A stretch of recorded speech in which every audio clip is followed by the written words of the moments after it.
Welcome to Season 2 of Solopreneur Success Strategies. This is Jane Gardner, and we are going to be talking about home business startup. And we're going to be talking about starting, running, and growing your own home business, whether offline or on. Monday is all about mindset, of course. Tuesday is all about starting a home biz. Wednesday is about selling, sales, and your customer. Thursday is going to be about running your home biz, and Friday will be growing your home business. Saturday is all about putting systems in your business, and Sunday is all about strategy. So subscribe to this daily podcast to help you start, run, and grow your home biz. For more information, go to bo8hb.com.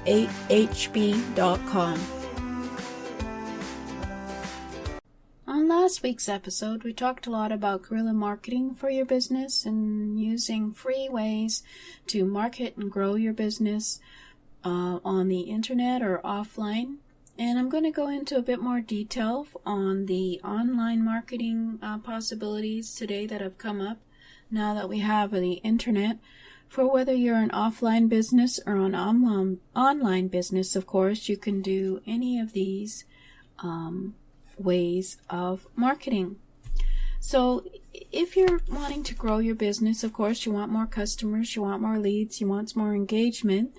Well, I have always given a priority to, of course, having a website for your business, whether you're offline or on. And no matter how brilliant your website, it can be invisible and powerless unless people know it's there. So that's why once you put your website up, you've got to think of it as an infant who needs constant maintenance, constant attention, and constant changing, according to guerrilla marketing. Because it is there, but that does not mean people know it's there. So you have to go deep into new ways to market your business in order to get people to know who you are. And I'd like to quote this from guerrilla marketing, is that the internet is the best relationship builder since the Garden of Eden. So let's remember that the internet and business is all about relationship building. It's building a relationship between you and your customer. And one of the ways, of course, you can do that is to create a great website that has lots of value for your visitors so that they come back at least once a month. But of course, they have to find it.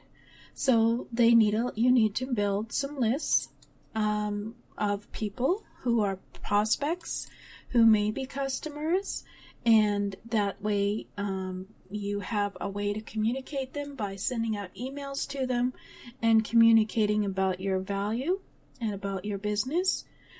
You can try offering a free report or a free ebook or a free contest, sweepstakes, free e-zines. These are the ways that you could maybe add more people to your list, because everybody loves valuable free information. Obviously, you have to go out onto the internet and talk more in forums and on the social media in order to create awareness for your business, but the list itself can grow in many different ways, but it should always be the first place that you have to communicate with your current customers. So make sure you always have business cards that you can hand out at networking functions and add their email address into your digital format as long as they give you permission to put them on your list. So you can, of course, put various things you can do on your website in order to get names on your list, and we can go over that at another time. But another way to build trust and a relationship is to have a blog, and the blog is basically going to be talking about value, information about your business, be engaging, be of value so that people will come back and read it again. And you want to make sure that it is current and with trend, and at least is updated once a week so that people will come back to read it, and focus it, of course, deeply on your niche, whether it's the stock market or it's a business blog. You want to make sure it's always about your business and about information on your business. So what you want to do then also is consider the idea of podcasting, like I am, where people get to know you and they get to listen to you and find value from what you're saying. And it's also going to maybe also have possibilities that you could get a sponsor, if it just like a radio broadcast. You could use giveaways, contests, and other promos to create intrigue for your broadcast. You could have short ads within your podcast feeds, which you can also distribute, of course, by RSS feed. It goes to various locations all over the world, depending on where you sign up for your podcast. And so you can provide a way to market who you are, what you do. So if you haven't considered a podcast, consider it as a free way or easy way to develop and get information about your business out onto the internet. You'd be surprised at the topics that are out there on the internet, and people are finding value in a variety of businesses. So please don't stop thinking that people won't be interested in what you have to say. There's a new one called nanocasting. This is new to me as well, so I'll just give it a brief idea. It basically does go out onto sort of a RSS feed, but it's called real targeted syndication because it's like internet radio. So it targets commercial audience that might be listening in on a streaming podcast, online radio. So that seems intriguing. I don't know how much of that is out there, but there is internet radio, and if you can get your podcast up there, that would certainly be somewhere that would provide value for you in terms of spreading information about your business. And of course, email is always the greatest way to connect with your customers, and that's why you need to have your list, is you need to be able to communicate with them. So certainly consider getting that easily set up so that you can have a weekly email out to your members. And of course, your website has to be engaging and has to have the information they want. You could also create a subscription website. That would be another way to have a free way to collect your potential prospects by providing them with information that if they subscribe on the website, they will get that and access the premium content on the site. It's the same concept as a newsletter or a private club. Only those who have paid to join can get in. And the main advantage, of course, is it allows you to generate other revenue by providing other types of products or services to those members who happen to be in the website information, and obviously on your email list in order to be in your community. You could do a teleseminar, which is live seminars that are conducted on the telephone. They're easy to do. People find it easy to connect and listen to them, and they just dial in a conference number and listen to them in the comfort of their car, and they may even be able to ask questions. So that's one way you can spread your word and information about your business, as well as, of course, a webinar is a seminar conducted over the World Wide Web.